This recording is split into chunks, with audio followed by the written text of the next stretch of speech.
nom du Père et du Fils et du Saint-Esprit. Amen. Bien-aimés dans le Christ, nous sommes aujourd'hui lundi 14 mars. La parole de Dieu que notre Mère Église nous propose est extraite de l'évangile de Luc chapitre 6, versets 36 à 38. Demandons au Seigneur de répandre sur nous son Esprit Saint.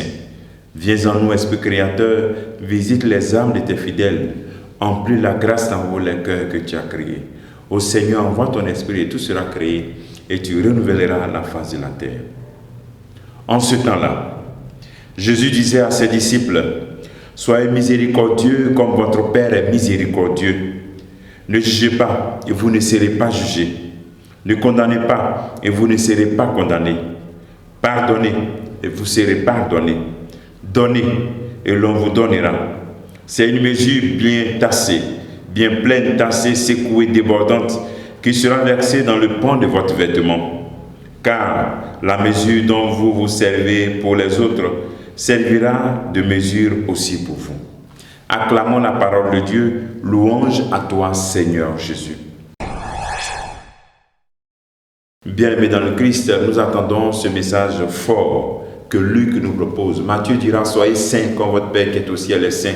Luc nous dit, soyez miséricordieux comme votre Père qui est au ciel est miséricordieux.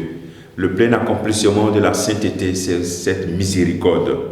C'est un appel fort donc à être miséricordieux, un appel fort à être comme le Père. Nous qui sommes les enfants de Dieu, à rechercher cet attribut fondamental de Dieu qui est la miséricorde. Cet impératif de ressembler au Père dans cet attribut rayonnant, sa miséricorde. Et sa miséricorde qui fait que nous sommes. Sa miséricorde qui nous permet d'aspirer à la sainteté. Aujourd'hui, tu peux vraiment chercher à te poser cette question, est-ce que je suis vraiment miséricordieux?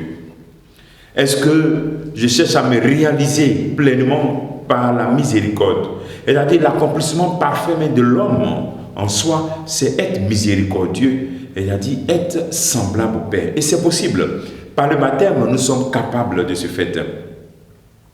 Pendant que nous recherchons à ressembler au Père, nous pouvons nous poser cette question.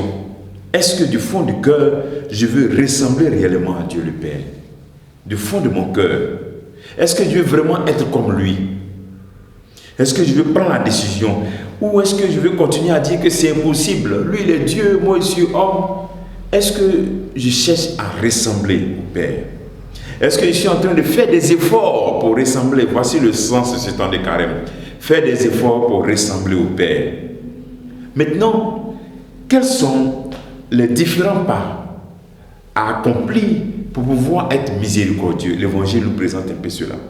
Quels sont ces pas-là? L'Évangile nous présente des pas. Le premier pas, c'est de ne pas juger. De ne pas juger l'autre. De ne pas apporter un regard négatif sur la vie de l'autre à partir de ce que je vois. Deuxième pas, ne pas condamner. Et troisième pas, pardonner. Et le quatrième pas, donner. Et c'est progressif, ne pas juger, ne pas condamner. Et surtout, pardonner. Et donner en abondance. Aujourd'hui, en ce cours de cette journée, tu peux faire cet exercice de ne pas juger l'autre. Cet exercice n'est pas apporter vraiment un avis qui peut être erroné, défavorable sur l'autre. Ne pas condamner, pardonner et donner en abondance. On va demander au Seigneur au cours de cette journée qu'il nous donne vraiment d'être miséricordieux. La miséricorde libère les cœurs. La miséricorde raffermit notre vie. La miséricorde nous permet d'affirmer pleinement que nous sommes les enfants de Dieu et que nous sommes humains. Demandons au Seigneur de nous bénir et qu'il vous bénisse tous en ce jour. Au nom du Père et du Fils et du Saint-Esprit. Amen.